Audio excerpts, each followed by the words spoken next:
सुभाष नाम का एक किसान रहता था। वो बहुत ही भला इंसान था। वो अपनी पत्नी कमला के साथ बहुत ही प्रेम से रहता था। कमला, आज मुझे शहर जाना है बीज लाने के लिए। रास्ते के लिए खाना दे दो। बरसात के मौसम में तो अभी तो बहुत टाइम है ना जी, इतनी क्या जल्दी। आप थोड़ा घर पर आराम कर लीजिए। घर पर रहकर भला मैं क्या करूँगा, और पहले ही लाकर रखने में क्या खराबी है। चलो तुम जल्दी से खाना दे दो। फिर ठीक है जी। वापस आते समय देसी घी के लड्डू लाना मत भूलिएगा। और हाँ, मेरे लिए नीले रंग की चूड़ियाँ भी। त्योहार के लिए मैंने नीले रंग की साड़ी ली है। ये भी कोई कहने की बात है?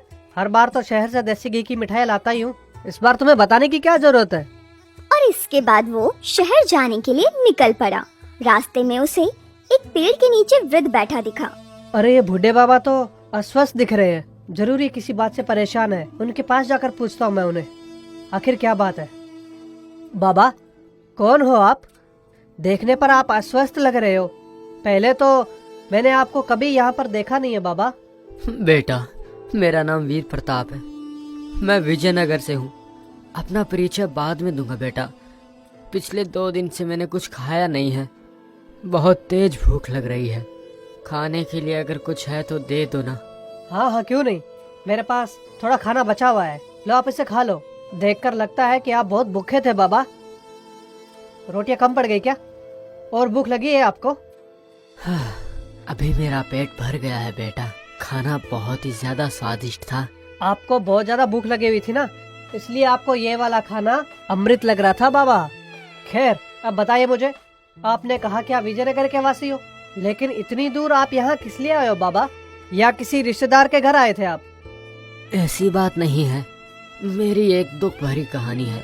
तुम्हें सुनाकर दुखी नहीं करना चाहता हूँ बेटा। बेटा, ये कुछ पैसे रख लो। सही समय पर आकर तुमने मेरी सहायता की है। अब मेरी जान में जान आ गई है। मैंने पैसों के लालच से आपको खाना नहीं खिलाया बाबा। आप अपनी समस्या तो बताइए मुझे पहले। मुझसे जितना बन पाएगा उतनी मैं सहायता करूँगा। अब मैं क्या ही बताऊं बेटा। मैंने जिसे अपना मानकर पनाह दी, उन्होंने ही धोखे से मुझे बेघर कर दिया। मेरी कहानी पर तुम यकीन नहीं करोगे। मैं हूँ विजयनगर का जमींदार वीर प्रताप। सुनिए, हमें सूर्या जी के बेटे की शादी में जाना है। भूल गए? ऐसे क्यों बैठे हैं? हाँ हाँ, बिल्कुल याद है। मैं बस ये सोच रहा था, अगर हमारे भी छोटे छोटे बच्चे होते तो हम इस समय अपने नाती पोतियों के साथ खेल रहे होते, है ना? आप ऐसा सोचकर मन छोटा क्यों करते हैं? हम कर भी क्या सकते हैं, जैसी विधाता की मर्जी है। इस तरह वो निसंतान होने पर बहुत ही दुखी रहते थे। उनके व्यापार का हिसाब किताब देखने के लिए उन्होंने सत्यकला के भाई बद्री को पास रखा हुआ था। वो अव्वल दर्जे का धोखेबाज था। अरे ओ श्रीनाथ, अब तक हिसाब करना खत्म नहीं हुआ क्या? अब और कितना समय लगेगा? श्रीनाथ, मैंने तो कब का हिसाब करके रखा है, लेकिन उसमें भी आपका अलग हिसाब होता है, वही देख रहा था मैं। कितनी बार कहा है धीरे बोलो। किसी ने सुन लिया तो सोचेंगे कि मैं जीजा जी को धोखा दे रहा हूँ। इस बार हमारे पास कितना बच रहा है? साहब, इस खाते के हिसाब से लाभ 10,000 रूपए का ही हुआ है, पर आपके झूठे खर्चे को निकालने के बाद केवल 2,000 रूपए ही है। हमें और भी झूठ मूठ के खर्चे बताने होंगे साहब को, तभी जाकर हमको कुछ अच्छा सा फायदा होगा भाई साहब। पूरे नुकसान के बदले कम से कम 2,000 का लाभ तो बता रहे हैं ना। कोई बात नहीं, चलो जल्दी वापस रुपए दे दो, मुझे काम पे जाना है। ये लो साहब, पूरे 8,000 रूपए है। और हाँ, मेरा हिसाब भूलिएगा मत साहब। तुम्हारा हिसाब कैसे भूलूंगा? लो, तुम्हारे हिस्से के पूरे 500 रुपए हैं, ले लो। ये क्या, सिर्फ 500 रूपए दे रहे हो? मैंने सोचा इस बार कम से कम 1,000 रूपए मिलेंगे मेरे को। तो ऐसा होगा तो आगे से मुश्किल होगा साहब। क्यों, क्या हुआ? अब इतने रुपए तुम्हारे लिए काफी नहीं है क्या? लो, ये पूरे 200 और रख लो, ठीक है? और अगर ये बात किसी को बताई तो तू जानता ही है कि मैं तुझे जिंदा नहीं छोड़ूंगा। भला मैं ऐसा क्यों करूंगा? जब तक आप मेरी जेब गर्म करते रहोगे मैं किसी तीसरे को क्यों बताऊंगा साहब? वैसे भी मेरी जीजा जी की कोई संतान तो है नहीं। इतना रुपए लेकर करेंगे भी क्या? वो उस लोहे की तिजोरी में रखने के अलावा क्या ही करेंगे। इसके बाद बद्री वहाँ से बचा हुआ लाभ लेकर वीर के पास पहुँचा। जीजा जी, इस बार की खेती से हुआ लाभ पूरे 2,000 रुपए है। इससे जुड़े सारे खर्च का हिसाब इस पुस्तक में लिखा है, आप एक बार देख तो लो। इसमें देखना क्या है बद्री, ये ले जाकर तुम्हारी बहन को दो, वो अंदर रख देगी, ठीक है? तुम्हारे बेटे की पढ़ाई कैसी चल रही है? सुना है शहर में पढ़ा रहे हो उसे, खर्च ज्यादा आता होगा ना? हाँ जीजा जी, मेरे बेटे को शहर पढ़ने भेजा है। वो वहीं एक किराए के मकान पर रहता है, तो उसका इतने पैसों में काम चल जाता है। और उसे कभी और रुपयों की जरूरत हो तो ले जाना, ठीक है? पैसे तो बहुत लग जाते हैं जीजा जी। मैंने आपसे मदद मांगने की सोची, फिर लगा आप क्या सोचेंगे तो मैंने ठीक है, ये लो, ये उसकी पढ़ाई के लिए भेज देना। इस प्रकार बद्री हर तरह से अपने जीजा को लूटा करता था। व्यवसाय से होने वाले लाभ को हेर बदल करके वो ज्यादा को कम बताता था। ऐसे ही कुछ समय बीत गया और इस तरह से एक दिन की बात है, वीर की पत्नी सुभद्रा का देहांत हो गया। उसके जाने के बाद वीर बिल्कुल अकेला पड़ गया था। सुनो बद्री, मैं रामपुर में रहने वाले एक मित्र से मिलने के लिए जा रहा हूँ। मुझे लौटने में 4 दिन लग जाएंगे। मेरे पीछे घर का ध्यान रखना। बिल्कुल जीजा जी, आप निश्चिंत होकर जाइए, मैं सब संभाल लूंगा। इसके बाद वीर बद्रीपुर में रहने वाले उसके एक दोस्त रामलाल से मिलने चला गया। उसकी कुशलता के बारे में जाना। रामलाल, तुम्हारा व्यापार तो बहुत अच्छा चल रहा है। लगता है तुम्हारा साला बद्री बहुत अच्छे से संभाल रहा है व्यापार को। हाँ रामलाल, सत्या के जाने के बाद मैंने व्यापार नहीं संभाला। अब बद्री ही मेरा सारा व्यापार संभालता है। पूरा हिसाब किताब बद्री के पास ही है। अब मेरा कोई अगर अपना है तो वो सिर्फ बद्री ही है। हाँ, जैसे मैंने सुना है तुम्हारे व्यापार से अच्छा खासा लाभ होता है तुमको। अंदाज के हिसाब से सालाना 10,000 तक का लाभ आता है तुमको। बाजार में किसको कहते सुना है मैंने ये? 10,000? पर बद्री तो हर साल मुझे 2,000 का लाभ भी बताता है। ये बात रामलाल को पता चली तो इज्जत नहीं रहेगी। हाँ रामलाल, पूरा 10,000 का लाभ होता है। पर क्या करें, इस लाभ का आनंद उठाने वाला कोई वारिस नहीं है मेरा। दिल छोटा मत करो वीर। खैर बताओ, यहाँ पे किस काम से आए हो, बताओ मुझे। नहीं, कोई काम नहीं है, बस तुमसे मिलने आया हूँ। चलता हूँ, बाद में मिलते हैं। शाम होने से पहले मुझे घर भी जाना है। उससे मिलकर वीर शाम तक अपने घर पहुंच गया। उसने पहुंचते ही बद्री को आवाज लगाई। बद्री, तुमने क्या कहा था कि खेती से तुम्हें इस बार कितना लाभ हुआ है? बताया तो था 2,000 हुआ है। छी, लानत है तुम पर, तुम्हारा भांडा फूट चुका है। 10,000 के लाभ को तुमने हेरा फेरी कर सिर्फ 2,000 का बताया। मैंने तो तुम पे भरोसा करके सबसे बड़ी गलती की और तुमने मुझे ये सिला दिया। नहीं जीजा जी, मैंने आपको कोई धोखा नहीं दिया। आपसे किसी ने झूठ कहा है, मैं सच कह रहा हूँ। तुम्हारे धोखे का तो मैं पता लगा लूंगा, ठीक है? मैंने तुम पर बहुत भरोसा किया, लेकिन अब तुम इस घर में एक पल भी नहीं रह सकते। चलो जाओ यहाँ से। मुझे माफ कर दीजिए, आप मुझे घर से निकालोगे तो मैं कहाँ जाऊँगा? मैं कल ही आपके सारे पैसे लौटा दूंगा, वादा करता हूँ। आप मुझे ऐसे मत निकालिए, मैं कहाँ जाऊँगा? इसके बाद वीर से बद्री ने फिर कभी ऐसा ना करने का वादा किया और वो वहीं रहकर व्यापार का हिसाब किताब देखने लगा। बद्री साहब, क्या हुआ? क्या सोच रहे हो? कुछ नहीं, मेरे जीजा ने मेरे हाथ बांध रखे हैं। मैं कुछ भी करूं उन्हें शक होने लगता है। ऐसे ही चलता रहा तो अपने हाथ तंग रह जाएंगे। समझ नहीं आता कि क्या करूं। लाभ का मोटा हिसाब अपने पास रखकर नाम मात्र का हिस्सा जीजाजी को दोगे हैं तो उन्हें कैसे नहीं पता चलेगा? शुक्र मनाइए कि कम से कम उन्होंने घर में तो रहने दिया आपको। आज तक तुम्हारी दी सलाह से ही मैं यहाँ तक पहुँच पाया हूँ। अब तुम ही मुझे इस मुसीबत से बाहर निकालोगे। कुछ तो ऐसा करो कि सब ठीक हो जाए। आपके जीजाजी जब तक जिंदा रहेंगे आपके हाथ फूटी कौड़ी नहीं लगने वाली। आज के बाद तो वो आपको कभी अपना सगा मानेंगे ही नहीं। मतलब कहना क्या चाहते हो? मेरा मतलब कि क्या मैं जीजाजी को जान से मार दूं? आपने बिल्कुल सही पकड़ा है जी। अगर आप ऐशो आराम की जिंदगी जीना चाहते हैं तो आपके पास यही वाला रास्ता बचा है साहब जी। बाप रे, खून करना कोई छोटी बात नहीं है। मुझसे नहीं होगा, वो मेरे खुद के जीजाजी हैं। अच्छा, जब झूठे हिसाब दिखाकर जीजाजी को लूटते थे तब याद नहीं है आपको कि वो आपके जीजाजी हैं? अब आप ऐसे सोचोगे तो कैसे चलेगा? आपके हाथ खून से ना रंगे, इसका भी उपाय है मेरे पास। आप पहले अपने रसोई नरेश को यहाँ पे बुलाइए। जैसा तुम्हारा दिल कहे, बिल्कुल तुम वैसा करो। इसके बाद उन्होंने नरेश को वहाँ पर बुलाया। देखो मेरे रसोईया भाई, क्या तुमने कभी 10,000 रुपए एक साथ देखे हैं? बाप रे, 10,000 रुपए! हमने तो बस सुना है बाबूजी, कभी इतना देखा नहीं है। दरअसल बद्री साहब तुमको 10,000 रुपए देना चाहते हैं और बदले में तुमसे एक काम करवाना चाहते हैं। जो वो कहेंगे करना होगा। कर दिया तो पूरे के पूरे 10,000 रुपए तुम्हारे। तुम्हें देखने को मिलेंगे। उसके बाद तुम्हें जो मर्जी हो वो करना, हमें उससे क्या। कह रहे हो कि छोटा काम है और उसके 10,000 भी देना चाहते हो, वो कोई छोटा काम नहीं हो सकता। खैर आप बताइए कि मुझे करना क्या है, मैं कोशिश तो कर सकता हूँ। मुझे सही लगा तो करूँगा, नहीं तो मैं छोड़ दूंगा। देखो भाई नरेश, अगर तुम मान जाओ तो ये छोटा काम ही है। तुम वीर साहब के लिए हर रोज जो रात को खाना बनाते हो ना, उसमें तुम्हें थोड़ा सा जहर मिलाना है। उसके बाद से तुम्हारा काम खत्म हो जाएगा और फिर सारे 10,000 रुपए तुम्हारे। क्या कहा? बड़े साहब की जान लेनी है? मुझसे नहीं होगा, मुझे माफ कीजिए। एक बार सोच लो नरेश, ऐसे मौके बार बार नहीं आते। अगर तुमने नहीं किया हमें तो और मिल जाएंगे। जैसे तैसे उन्होंने उसे अपनी बातों में फंसाकर वीर के खाने में जहर मिलाने को कहा। उस रात नरेश वीर का खाना लेकर उसके कमरे में गया।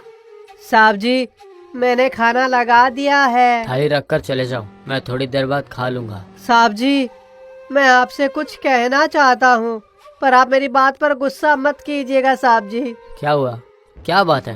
क्या तुम्हें पैसों की जरूरत है? नहीं साहब जी, दरअसल मुझसे कहा गया था कि आपके खाने में मैं जहर मिलाकर दूंगा तो वो लोग मुझे 10,000 रुपए देंगे साहब जी। कौन है? कौन है जिससे मेरी मौत से लाभ होता है? बताओ नरेश, कौन है वो? इसके बाद नरेश ने वीर को सारी बात विस्तार से बताई। क्या कहा? मैंने सोचा बद्री बदल गया है। मैंने सपने में भी नहीं सोचा वो मेरे खिलाफ ऐसी हरकत करेगा। बस अब देखो मैं क्या करता हूँ। साहब जी, आपसे पहले ही कहा था ना मैंने, थोड़ा धीरज रखिएगा और मेरी बात आराम से सुनिए। ये तो अच्छा हुआ साहब जी कि इस काम के लिए उन लोगों ने मुझसे कहा ये सब करने के लिए। अगर उन्होंने किसी और से कहा होता तो वो दूसरा आदमी लालच में आके अनर्थ कर देता। देखिए साहब जी, अगर आप उन्हें यहाँ से निकाल भी देंगे तब भी वो लोग आपकी जान के पीछे हाथ धोकर पड़े रहेंगे। मुझसे नहीं तो किसी से भी वो पैसों का लालच देकर ये सब करवा सकते हैं। तो मैं क्या करूँ? उन गद्दारों को ऐसे ही छोड़ दूं क्या? साहब जी, आपकी जान से बढ़कर फिलहाल कुछ नहीं है। मैं उनसे कह दूंगा कि आपके खाने में मैंने जहर मिला दिया। आप मरने का नाटक कीजिए। इस दौरान आपके पास जो भी कीमती गहना, रुपए, जो कुछ भी है वो सब मुझे लौटा दीजिए। मैं उन्हें अपने पास सुरक्षित रखूंगा। आप बस बताइए कि वो आपको कब लौटाना है। सही कहा तुमने। आज जैसे ही वो तुम्हें लालच देकर मेरा खून चाहते थे, वैसे तो किसी से भी करवा सकते हैं ना। मैं कुछ गहने और रुपए देता हूँ, तुम मुझे बाद में लौटा देना। नरेश के कहे अनुसार वीर ने पलंग पर निर्जीव पड़े रहने का नाटक किया।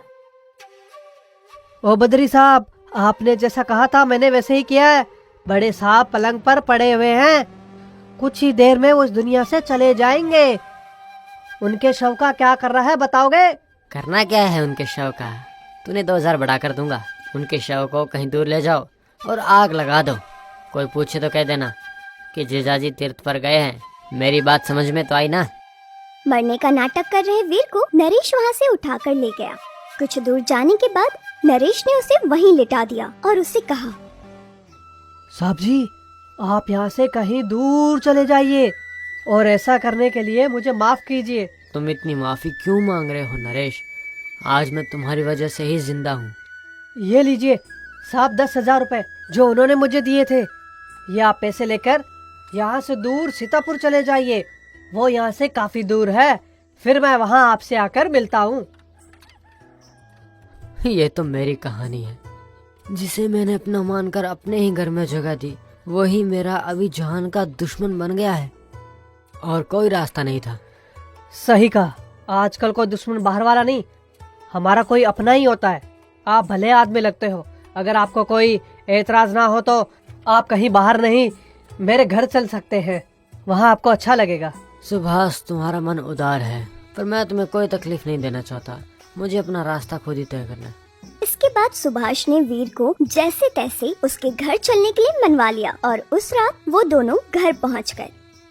बाबा, जिन लोगों ने आपके साथ इतना बड़ा धोखा किया, उन्हें आप ऐसे अकेले कैसे छोड़ सकते हो? उनकी सच्चाई सबके सामने लाकर उन्हें कड़ी से कड़ी सजा दिलवानी चाहिए।